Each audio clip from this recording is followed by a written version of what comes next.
Boa tarde a todos. Novamente, estamos iniciando o estudo da série psicológica de Joana de Ângeles.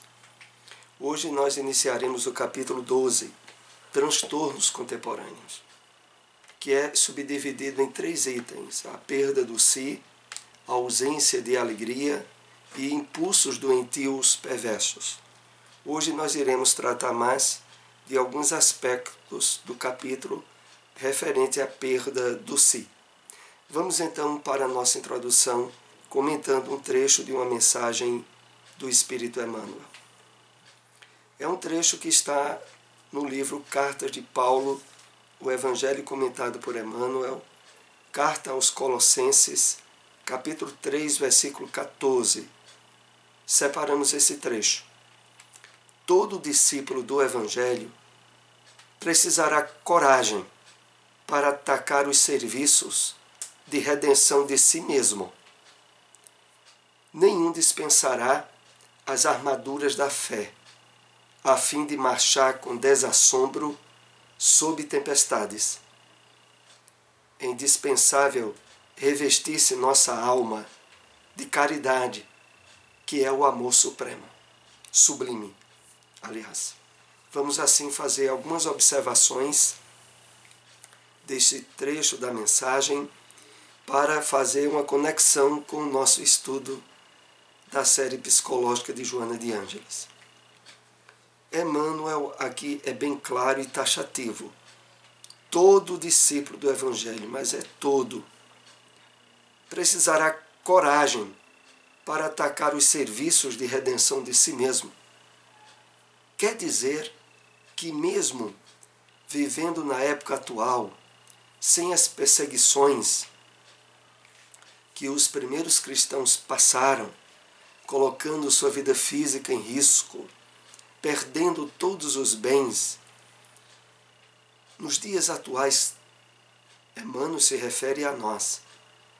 Precisaremos de muita coragem, na medida em que de fato quisermos ser seguidores do Cristo. Coragem, mas veja só para quê? Para atacar os serviços de redenção de si mesmo.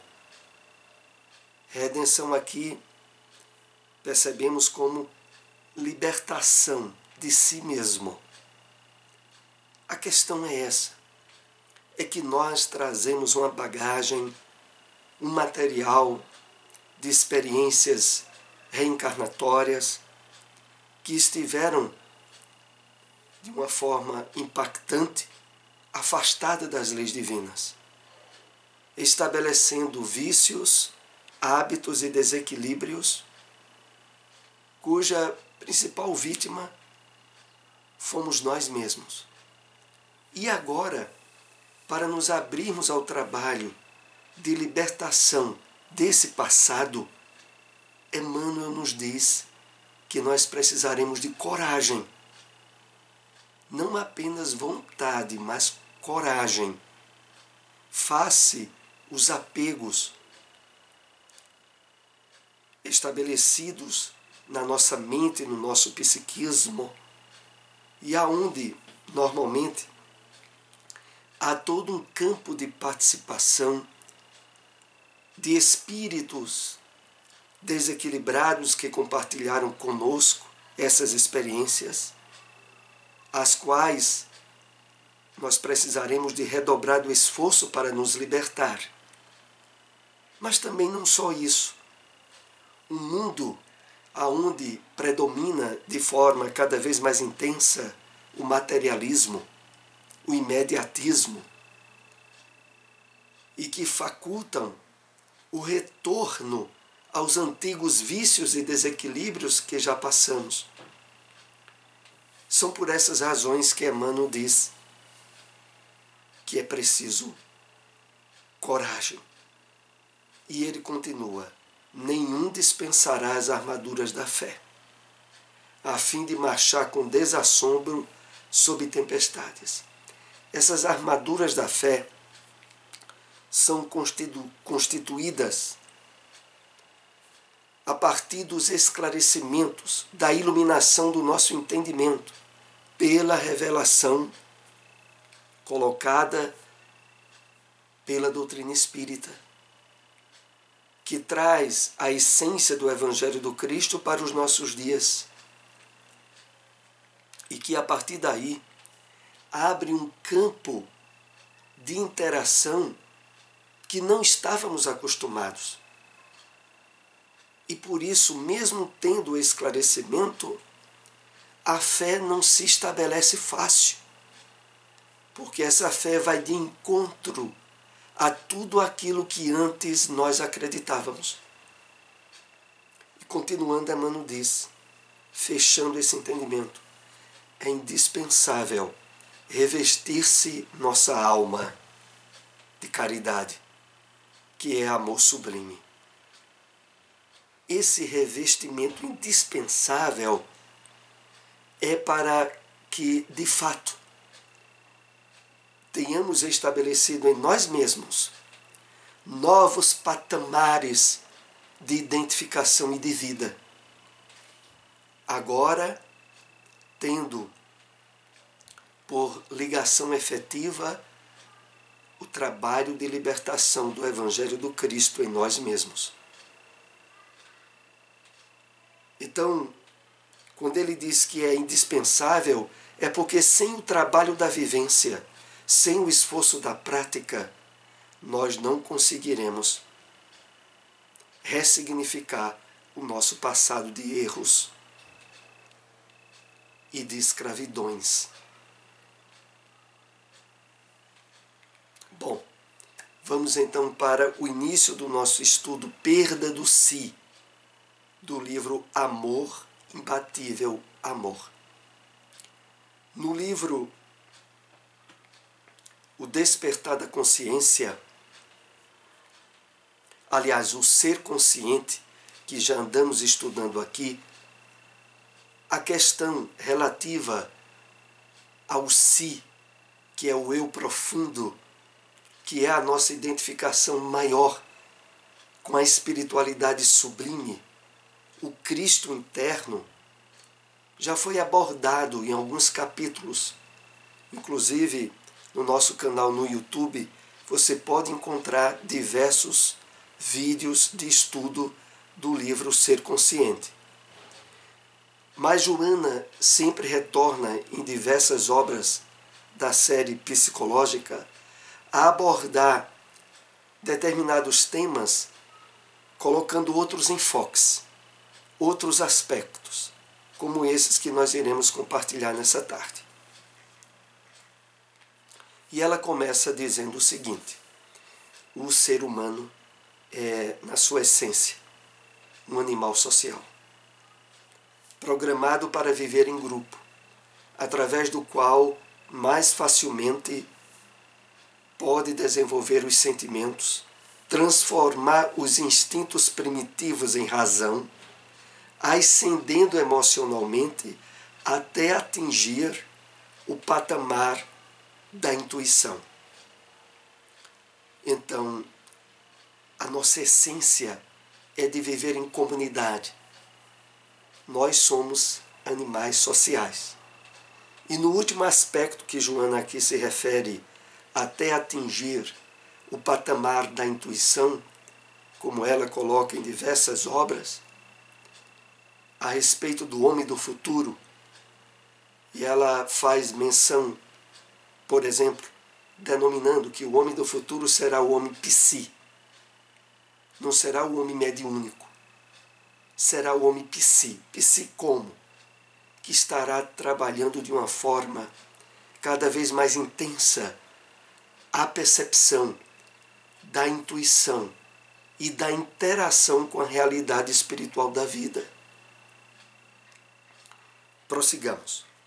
Quando isso não ocorre, quando não vai se dando esse processo natural na caminhada evolutiva, não possuindo resistências morais em desenvolvimento, nem maturidade psicológica, torna-se massificado pelas conquistas tecnológicas, pela mídia insensível, entre outros aspectos do materialismo moderno.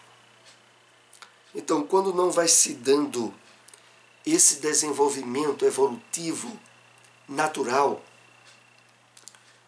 o homem, como sobretudo nos dias atuais nós vemos muito isso, se massifica. Perde até certo ponto sua individualidade e passa a ser, como popularmente se diz, Maria vai com as outras. Não percebe e não se identifica como espírito. E, na verdade, a mídia, o desenvolvimento da tecnologia nessa área apenas ampliou e intensificou essa percepção de sentido coletivo, substituindo a individualidade do ser. Desaparecendo no volume da sociedade, confundido com todos, sem possibilidades de iniciativa pessoal, de autorrealização, de identificação dos objetivos essenciais da existência humana, ocorrendo-lhe a perda do si. Essa perda do si não é que o si desapareça.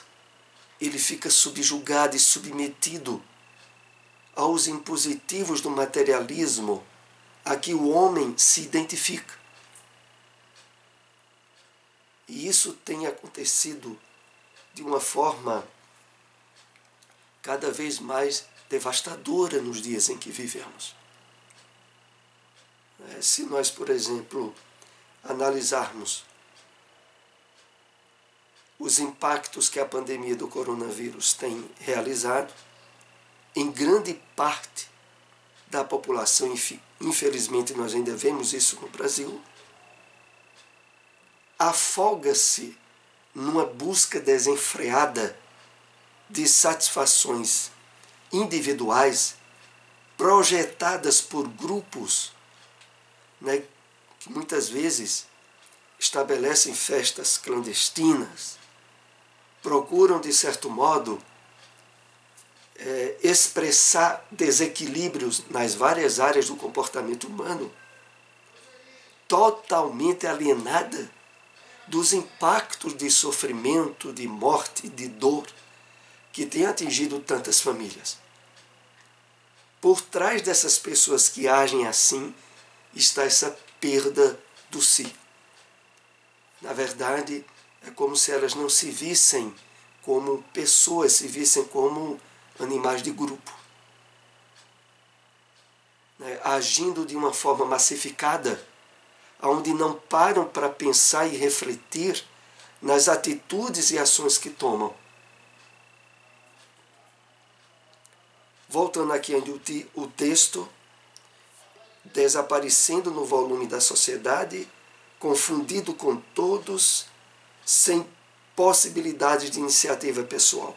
Todo esse conjunto de situações levam à ocorrência da perda do si. Sem opção, porque desidentificado com o si, o ego, atormentado e inseguro, sucumbe pela indiferença ao assumir atitudes excêntricas como necessidade de autoafirmação. É um retrato daquilo que há pouco citamos de exemplo. A pessoa acha, entre aspas, que só vai se sentir bem se integrar-se, e diríamos até mesmo desintegrar-se em ações de grupo totalmente alienadas da realidade em que a sociedade atualmente está. E, como o texto aqui ainda diz, sucumbe pela indiferença ao assumir atitudes excêntricas. Tem atitude mais excêntrica e desequilibrada do que participar de festas e de grupos sem qualquer recursos de proteções efetivas para a contaminação do coronavírus, como tem acontecido muito? Todas essas pessoas aí são exemplos dessa situação que nós estamos estudando aqui, da perda do si. A sociedade agita-se em torno do sucesso, em razão do ilusório poder que ele proporciona e por decorrência de raciocínios que não correspondem à realidade, tais como a aquisição da paz, vitória sobre impedimentos e a ausência de problemas. Então, essa agitação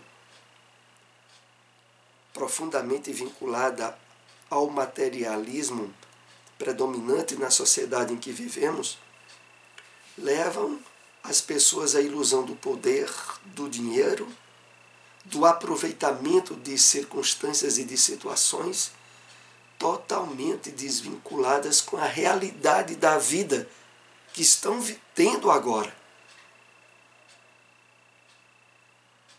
E com isso perdendo, normalmente, paz, surgindo desequilíbrios e doenças, consequentemente. Isso tudo como resultado desse sufoco que os valores espirituais têm tido pelo desenvolvimento ostensivo dessa projeção do materialismo que a sociedade atualmente compartilha com todos. O êxito veste exteriormente o indivíduo, sem modificar por dentro, nem conceder-lhe plenitude. Trata-se de um objetivo que se pode também se transformar em mecanismo de fuga dos conflitos. Exatamente é o que normalmente acontece. As pessoas que se entregam de forma desequilibrada na busca do prazer, na exorbitância das emoções em descontrole, expressam uma fuga dos conflitos internos que não conseguiram resolver, principalmente por estarem desvinculadas dos valores essenciais da vida, que são aqueles de ordem espiritual. Não raro, ao conseguir-se o êxito, depara-se com o vazio interior, a desmotivação, o tédio. São comuns os biótipos de sucesso que se apresentam frustrados, magoados com a vida, sucumbindo em depressão.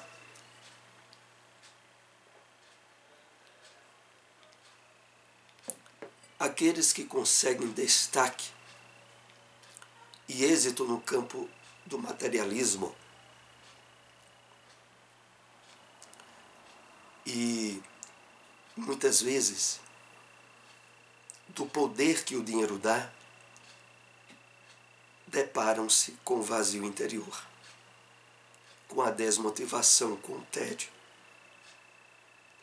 São comuns os biótipos de sucesso que se apresentam frustrados. São os quadros graves de depressão que surgem naqueles cuja aparência da vida tudo parece sorrir, mas internamente a pessoa está vazia e profundamente conflitada. Na perda do si, efeito da vida moderna, o indivíduo frustra-se, ficando atrás daqueles que brilham, consumindo-lhes o sucesso, ao tempo que os ajuda a vender mais, a desfrutar de mais êxito. Então junta-se aquelas massas imensas de fãs, cultuadores do sucesso de determinados astros, aonde o destaque e a relevância que o seu astro tem, de maneira nenhuma impede a ausência de valores e a frustração íntima que vai se estabelecendo dentro dessas pessoas.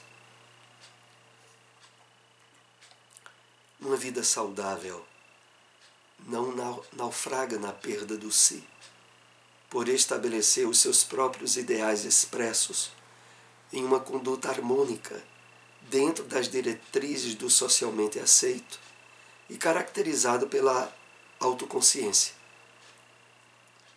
Então, na verdade, aqui Joana entra a comentar conosco os aspectos daqueles que, percebendo esses valores nocivos compartilhados no materialismo, busca, ao estabelecer prioridades no campo do autoconhecimento, do autoencontro, da espiritualização, a superação dessa perda do si que a grande maioria, envolvida pelo imediatismo da vida, vem a curtir.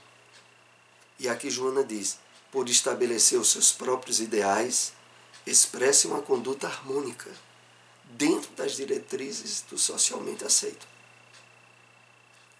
E aí é o que é mais importante, caracterizado pela autoconsciência. É a consciência do si, a sua própria individualidade preservada, é o resultado daquelas pessoas que, em vez de assumir o comportamento de grupo, ou o chamado comportamento de rebanho, procura analisar consigo mesma o que aquele grupo, o que aquelas pessoas estão querendo e o que vão conseguir, preservando a sua individualidade e, normalmente, não se identificando com esse comportamento de grupo. O sucesso exterior não prescinde daquele interno, que decorre da perfeita assimilação dos objetivos existenciais e dos interesses pessoais. Então não se pode buscar sucesso material sabotando o trabalho íntimo e espiritual que nós somos chamados a realizar. É preciso, e isso a doutrina espírita nos dá excelentes instrumentos, é preciso trabalhar a harmonia mental, emocional, espiritual, para a partir daí e, consequentemente, lograr êxito no campo material em que o espírito atua. Mas agora sim, um êxito que não sabota os valores internos. Enquanto o indivíduo na massa desaparece, aquele que é feliz se destaca, irradia poder, prazer e alegria. Pode não ter valores materiais que despertem ambições, mas são ricos de saúde moral, de paz e de equilíbrio. Então, enquanto o indivíduo que deixa se levar pelo materialismo e pelas identificações de massa, perdendo a sua individualidade, como aqui Joana coloca, desaparece, aquele que de fato estabelece nos valores internos e na sua espiritualização prioridade, ele é feliz, ele irradia poder, prazer e alegria.